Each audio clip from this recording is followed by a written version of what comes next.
ये सर्वज्ञ शासन नमोस्तु शासन जयवंतो वितराग श्रवण संस्कृति। भगवत अरहत परमेश्वर तीर्थंकर दिनेश्वर देव ने वस्तु तत्व को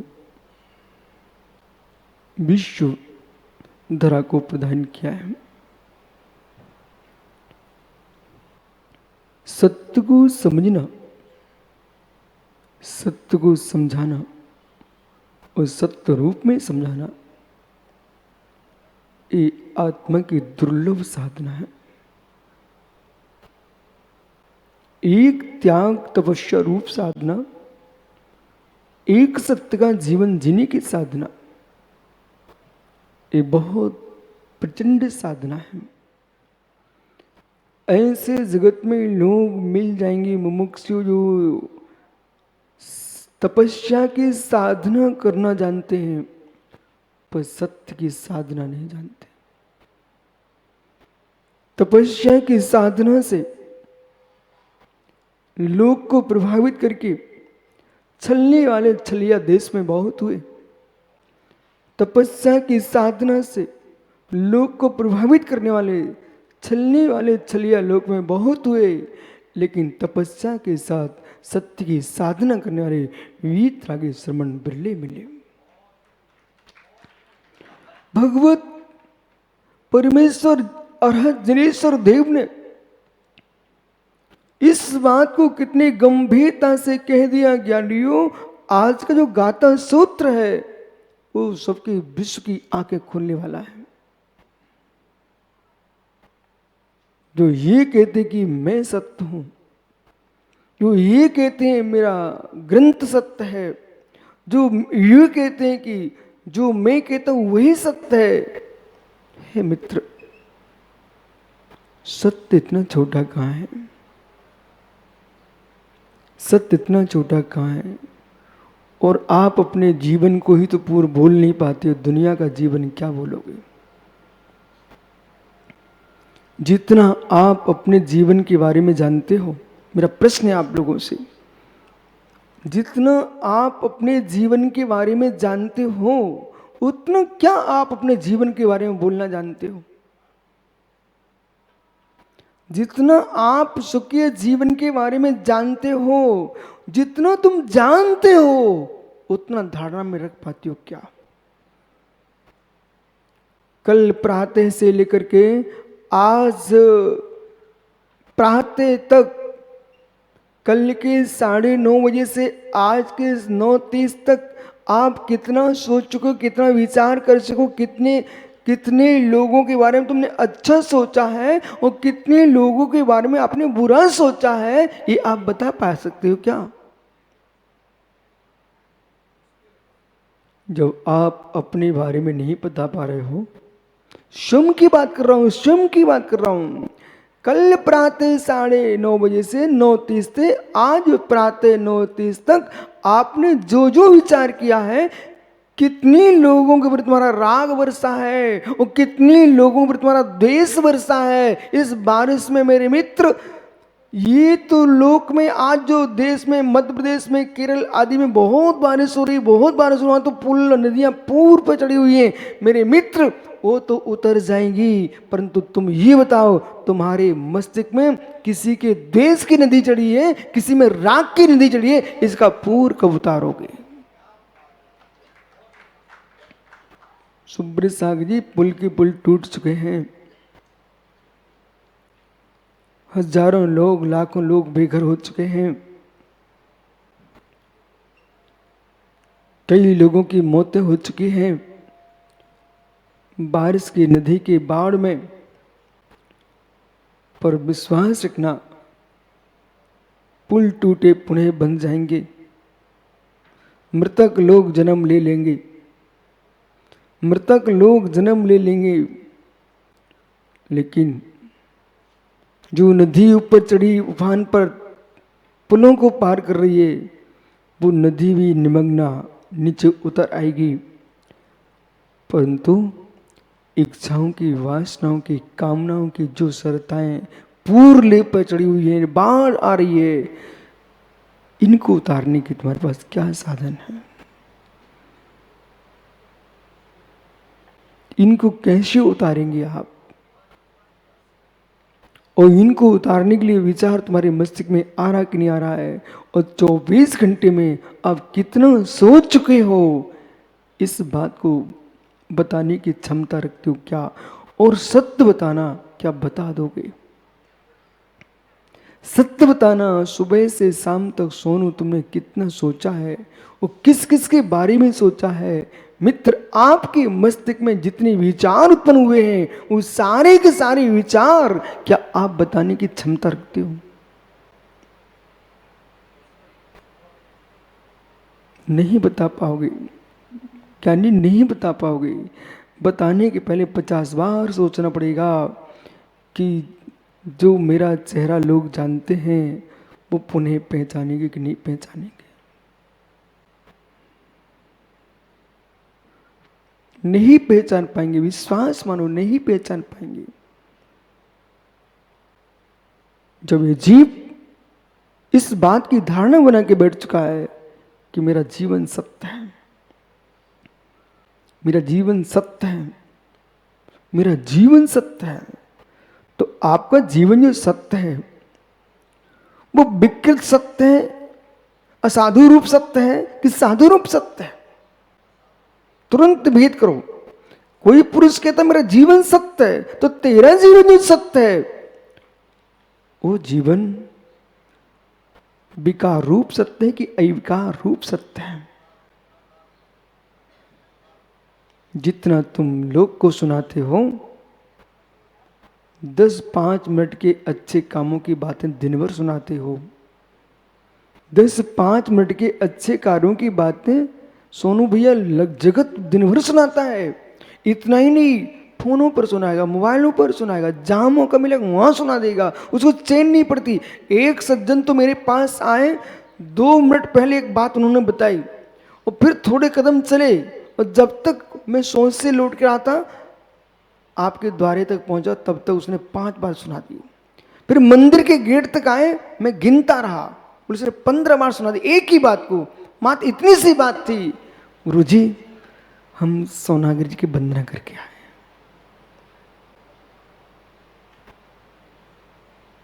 मित्र, आप सोनागिरी जी की वंदना करके आप बहुत अच्छा किया है।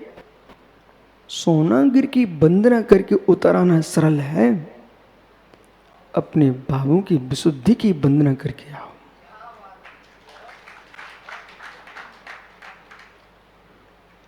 और जो तुम बार बार सुना रहे हो, इस सोनागिरी के चंदा प्रभु दिखाई दे रहे इसलिए सुना रहे हो कि आप सोनागिरी चंदा प्रभु की जिनालय में थे, ये मैं देख लूं इसलिए सुना रहे हो।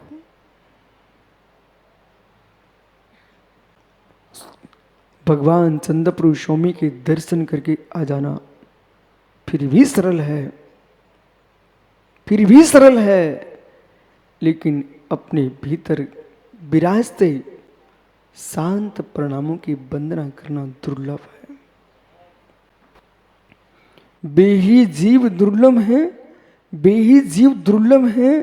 भाई सोनू, कोटि कोटि मिथ्या बिंबों की आराधना करने वाले लोगों की अपेक्षा से वो सोनागिरी में दर्शन करने गया, बहुत श्रेष्ठ काम करके आया है। लेकिन उस मित्र से मैं कह रहा हूं, मित्र जैसे तुम सोनागिरी में वंदना करके आए हो, इतने मिथ्यात को छोड़ करके, ऐसे आप मद की दुर्गंध को छोड़ करके प्रभु की वंदना के वंदनीय भावों का वंदन कर लो, वो ज्यादा अच्छा है मान के पुतलों को झुकने की अपेक्षा। विराजक जानी, हर जीव कहता मैं सत्य हूं, हर जीव कहता मैं सत्य हूं,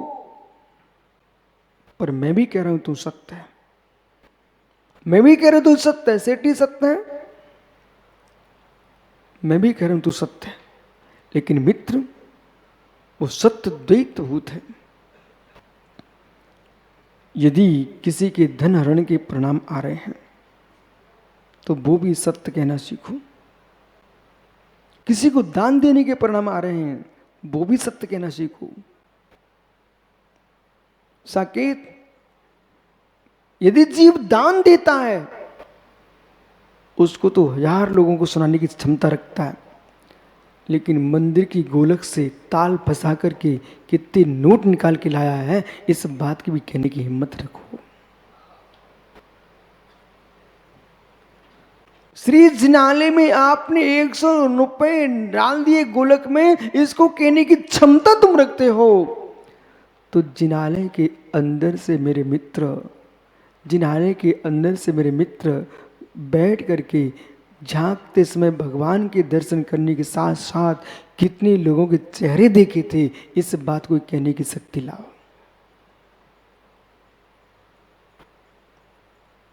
मुरराज को आहार देने गया था, मुरराज को आहार देने गया था। बेटा मुरराज को आहार देने गए थे, ये आप कहने की शक्ति रखते हो। उस आहार देते देते कितनी माता बहनें भी आहार देने आई थी, उनका चेहरा तुमने कितनी बार किस दृष्टि से देखा, इसे कहने की शक्ति लाओ।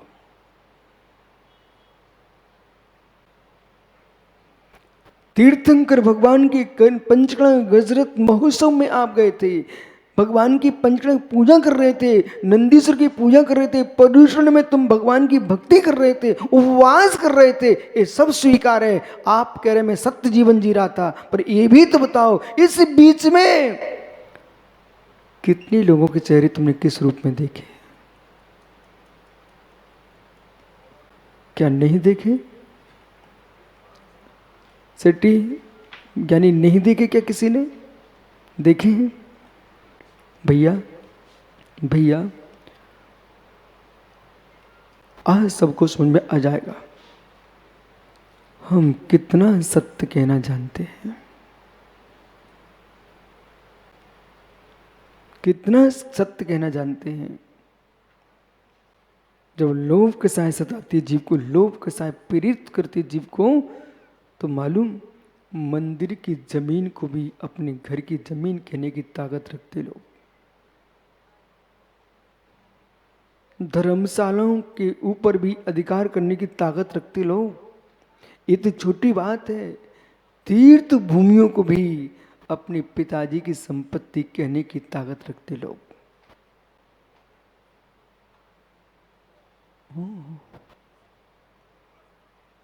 सेठी पुत्र, भैया पिता ने कहीं दान दे दिया हो, वो आपको मालूम चल जाए, उससे वापस मांगने कभी मत जाना।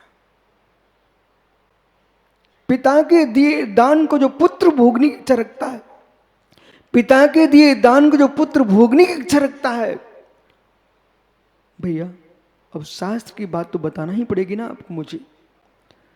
पिता ने जो दान दिया, मां ने जो दान दिया है, वो बेटा बेटियां उसको हड़पने की इच्छा रखते हैं। हे ज्ञानी, अपनी बहन अपने भाई के साथ विचार करने में जो पाप का बंध होता है, पिता के द्वारा दिए दान को संतान यदि हड़पती है, उसको वही पाप का बंध होता है।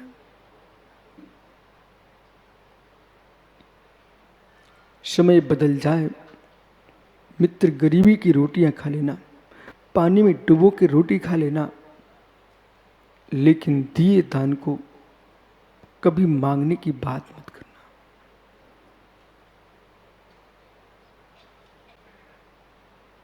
कोई सांप निकल रहा है यहां से, कोई सांप निकल गया यहां से। ये सन्नाटा क्यों छा गया प्रमोद जी? डॉक्टर साहब, भैया तू चिंता मत कर, तेरे से नहीं कह रहा हूं, जितने यहां बैठे सबसे कह रहा हूं। दूसरे की वस्तु के हाथ में लगने पर, दूसरे की वस्तु हाथ में लगने पर, मित्र सनत भैया आपके हाथ का सिक्का इस सेठी के हाथ में चला गया, तो मित्र जैसे तुरंत हाथ बढ़ जाता है, ज्ञानी मेरे सिक्के वापस दो, मेरे हैं। जैसे दूसरे के हाथ में गए सिक्के हम मांगने के लिए हाथ बढ़ा देते हैं, ऐसे मित्र वो दिन कब आएगा जीवन का जब दूसरे के सिक्के धोखे में तुम्हारे हाथ पर आ जाए और कहो मित्र तुम्हारे सिक्के लेके जाओ, विराजो। ओहो, ऐसा जीवन जीने की कला सीखो, ऐसा जीवन जीने का अभ्यास करो। वो सरस पंडित जी का भाई कहता, बोले महाराज जी मैं एकासन करने का अभ्यास कर रहा हूँ, मैं दीक्षा लेने का अभ्यास कर रहा हूँ। अरे ज्ञानियों, एकासन के अभ्यास कर लो, आप तो 1000 दिन के उपवास करने के अभ्यास कर लो, परंतु इतना अभ्यास करो कि भाई की जमीन पर कब्जा करने के भावों का त्याग कैसे करूं।